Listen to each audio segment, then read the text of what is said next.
Stop yelling, start to build their self-esteem and confidence in your preschoolers. We are all humans beings. As a mom, it's very hard for me sometimes not to yell.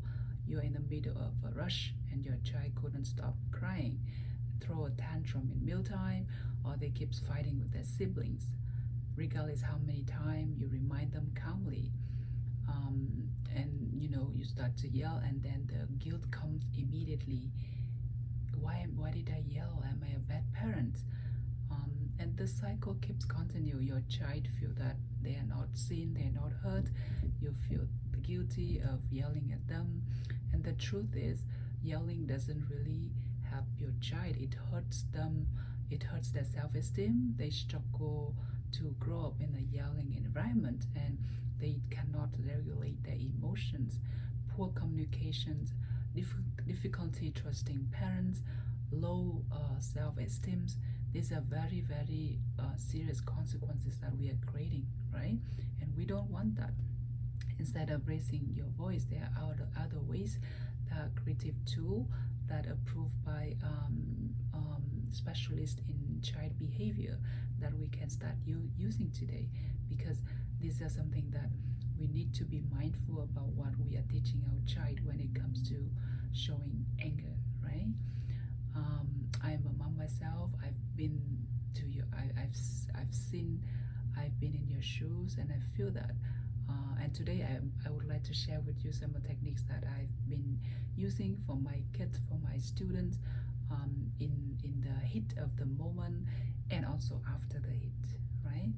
So now the first thing we want to do is, when you are feeling angry, we try to whisper.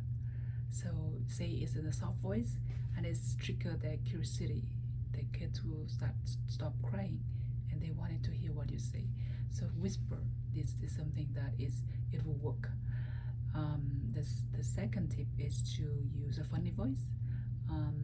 Say, I am a big wolf. Would you please help me clean up the room? So when you make it like a play-based scenario, it makes them feeling really fun and enjoy, and they will cooperate, right? The next thing we want to try is to use a yes bucket. So if you know that you are going on a work call, you need to take a phone, for example, you keep a basket that they can explore freely, and we know that it's safe for them, and they know that this is a yes basket that they can go to, right, if they don't have our attention. And also avoid skipping a no basket, meaning that putting some items away if you don't want them to touch, to see, to grab it, and avoid tantrums, right? So create that environment that they know what they can do within the boundaries. The next thing I want to introduce is to use the first and then language. So we brush our teeth, and then we can do story time. So my kids will know that we need to finish A before we can move to B, and I really follow through, right? I mean what I say. So they know that this is the boundary, and using first and then is very crucial. If you keep it consistent, they will learn, and they know this is expectation and this is what will come next, right? The next thing we know is we wanted to do is to use choices, offer limited choices. For example, would you like to put on your red jacket or blue jacket? So we offer them choice. They still have to put on jackets, but this is something that they can control always, the choice, right?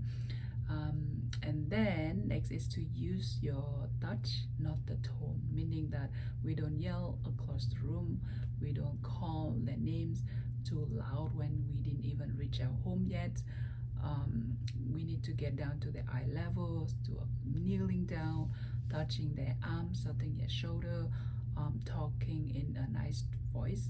I know it's hard, but always be in the same room and in the eye level with them in order to make eye contact and smiling. And this would invite cooperation rather than yelling, for sure. The next thing is that we tend to forget is to own our emotion. We can't say, you make me angry. No, we choose to be angry, right? We choose to react that way.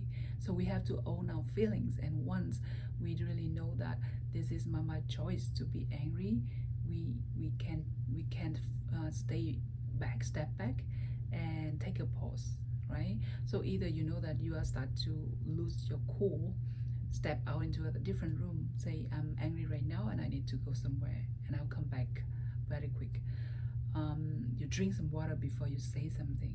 So kids really notice these techniques that we are using, and then they will use that too, because we are modeling them that, okay, I'm having bad energy, I might have to step outside and I come back, right?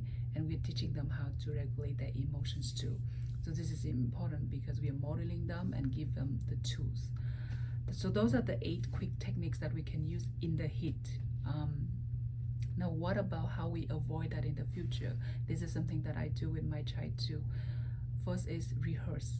I do emotions rehearse with them. Say, if our friends doesn't listen to them and I feel angry, I can squeeze my hands like this. I can use a stress ball.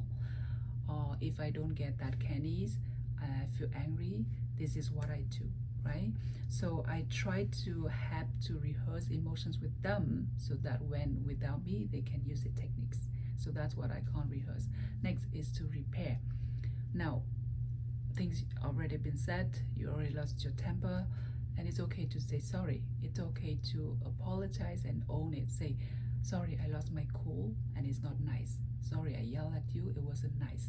I want to apologize and hug them, right? And repair it. It's telling them that it's okay to make mistakes, but we owned it and we don't start that again next time. And it's important to heal our relationships with the people in our families, with our friends. So we are there telling them that relationship needs to be nurtured and can be healed that way. Now, next thing I wanted to introduce is to really taking notes and finding the patterns. From my experience as a mom, as a teacher, and from my research, kids tend to misbehave because they want 3 things. First is attention. They want our attention. You know, like keep calling mama, mama when we are busy with talking to our neighbors, for example. They just want our attention.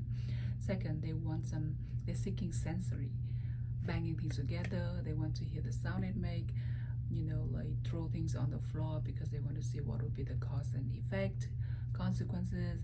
They're seeking sensory, right? And that is just they're being a child. And then third reason is that they want to escape something. My daughter doesn't want to brush their teeth at night because she knows it's gonna be bedtime, and that's mean no more playing. So I know all of this after I find out. I take note and see the pattern, and by doing that, I can easily prepare my mood, prepare the environment, and prepare my child for what's gonna happen next, right? If I don't want him or her to touch something, I probably have to take it out of their sight, so to avoid a battle. So always take notes and see what's motivation that your child in order to avoid, right, going into a situation that they may throw a tantrum. And the next thing that we can do is to focus on the routine and rhythm. We have morning routine, we have bedtime routine. When we finish something, we put a sticker to that, so that kids thrive based on predictability, right? They know expectation and we follow through. So that way they understand what is waiting for them next. And don't forget to celebrate your small wins, right? Say, I'm really happy that you used your listening ears when we were in the car, or I'm really happy that we managed to put your shoes back on after just one reminder, or I'm really happy that you finished your lunchbox without Miss B telling you to do so. So we celebrate small wins like that and encourage them. We also try to always label our feelings, right? Because naming our feelings is really helping them to calm down when they know that they feel this way and they need to use the techniques. So that's one thing that we keep trying to do, rehearsing, labeling our feelings, repairing relationships, always taking note of what might happen and building up the routine. So all of this to be if it's fail, it's still fail. We know that we are human beings, we make mistakes, but knowing that yelling doesn't create a healthy, empathetic kids. So we want a safe environment. We want them to come to us, not to regulate emotions with anger. I hope this is helpful.